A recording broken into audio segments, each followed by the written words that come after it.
What were Japan's 21 demands on China? The 21 demands were a set of demands made by the Empire of Japan during the First World War by its Prime Minister Okuma Shigenobu to the government of the Republic of China on the 18th of January 1915. The secret demands were designed to give greater Japanese control over China. Japan would keep the former German areas it had conquered at the start of World War I in 1914 and would retain Manchuria and South Mongolia while having an expanded role in operating the railways under its control. The most extreme demands in Section 5 would give Japan a decisive voice in finance, policing and government affairs.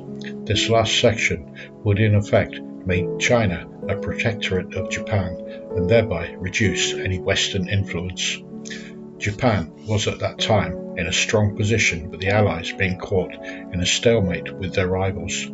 The United Kingdom and Japan had a military alliance since 1902, and in 1914 the British had asked the Japanese to enter the war. China published the secret demands. This, on being revealed, upset the Americans and British and forced Japan to drop Section 5 in the final 1916 settlement. In effect, Japan gained little in China, while it lost a great deal of prestige and trust from the United Kingdom and the United States. The response from the Chinese public was a spontaneous, nationwide boycott of Japanese goods. Exports from Japan to China fell drastically. The UK felt betrayed and no longer trusted Japan, at that time its closest ally in the region. With the First World War underway, Japan's position was one of strength, while that of the UK was weak. Nevertheless, the UK and the US forced Japan to drop the fifth set of demands, as that would have given Japan a large measure of control of the entire Chinese economy, while ending the open door policy. Japan and China reached a series of agreements which ratified the first four sets of demands on the 25th of May 1915.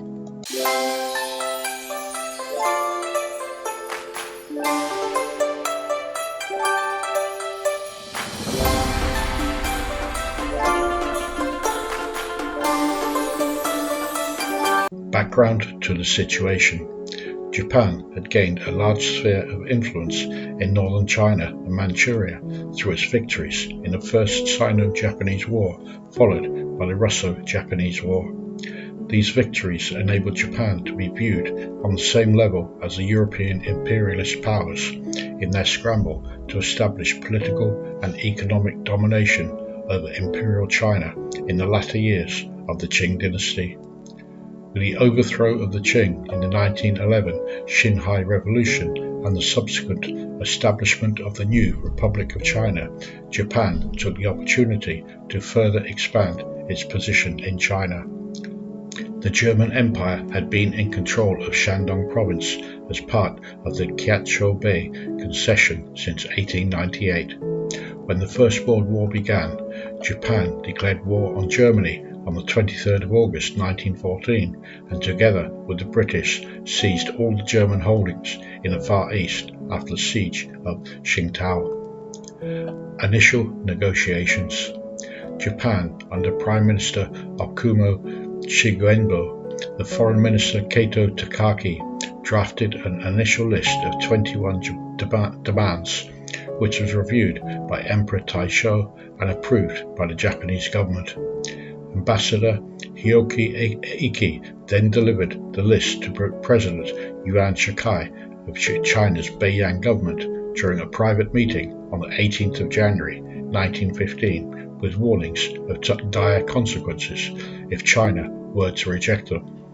The 21 demands were divided into 5 groups. Group 1 consisted of 4 demands and confirmed the seizure of former German ports by Japan, as well as Japanese operations within Shandong Province, while expanding Japan's sphere of influence over the railways and major cities of the province, in addition to its coastal areas. Group 2. This consisted of 7 demands that related to Japan's South Manchuria railway zone and the wish to extend the leasehold of the territory for a period of 99 years. Demands included expanding Japanese influence in southern Manchuria and eastern Inner Mongolia to include rights of settlement and extraterritoriality. The demands included the appointment of financial and administrative officials to the government and priority for Japanese investments in those areas. Japan also demanded access to Inner Mongolia for raw materials as a manufacturing site and also as a buffer against Russian encroachment in Korea. Group 3. This group was just two demands requiring Japan to be given control of the Han Yuping, Hanyang, Daiyi, and Pingshan mining and metallurgical complex in central China, claiming it was deeply in debt to Japan. Group 4. This single demand barred China from giving any further coastal or inland concessions to other foreign powers. Group 5. The final 7 demands were viewed as the most aggressive. China was ordered that they would have to hire Japanese advisors to take control of the finances and policing within China. Japan would also be empowered to build 3 major railways, Buddhist temples, as well as schools.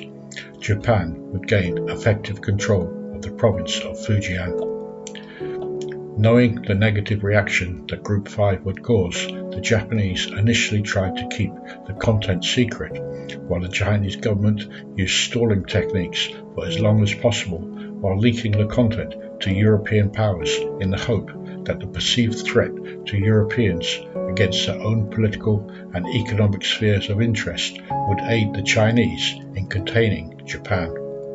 Japanese ultimatum. China rejected these demands from Japan on the 26th of April 1915, after which the Japanese removed the demands of Group 5 as these were seen as the most objectionable by the Chinese government. Japan then sent a reduced set of 13 demands on the 7th of May as an ultimatum and giving the Chinese just 2 days for a response. Yuan Shikai was not at that time in a position to risk a war with Japan, so accepted these reduced demands. The final form of the treaty was signed by both parties on the 25th of May 1915. Kato Takaki publicly admitted the ultimatum was invited by Yuan to save face with the Chinese people in his conceding to the demands, while the American minister Paul Reinsch reported through the US State Department that the Chinese were surprised at the leniency of the ultimatum, as it demanded much less than they had already committed themselves to conceding. Consequences. The results of the revised version of 13 demands were far more negative for Japan than positive. Without the demands of Group 5, the new agreement gave Japan little more than it already had in China. While China was relatively content with the demands, the United States strongly expressed a negative reaction as Japan rejected the open door policy, instrumental in opening increased trade opportunities, particularly for the United States. In the Bryan Note issued by US Secretary of State William Jennings Bryan on the 13th of March 1915, the US, while affirming Japan's special interests in Manchuria, Mongolia and Shandong, expressed concern over further encroachments in Chinese sovereignty. Great Britain, at that time Japan's closest ally, expressed concern over what was perceived as Japan's overbearing, bullying approach to diplomacy, while the British Foreign Office was particularly unhappy with Japanese attempts to establish what would effectively be a Chinese protectorate all over China.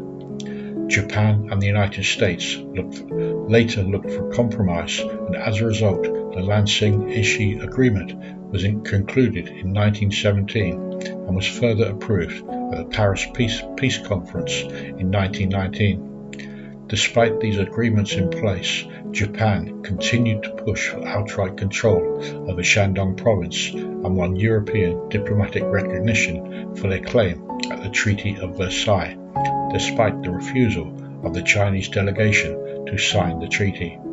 This in turn provoked ill will from the government of the United States, as well as widespread hostility within China.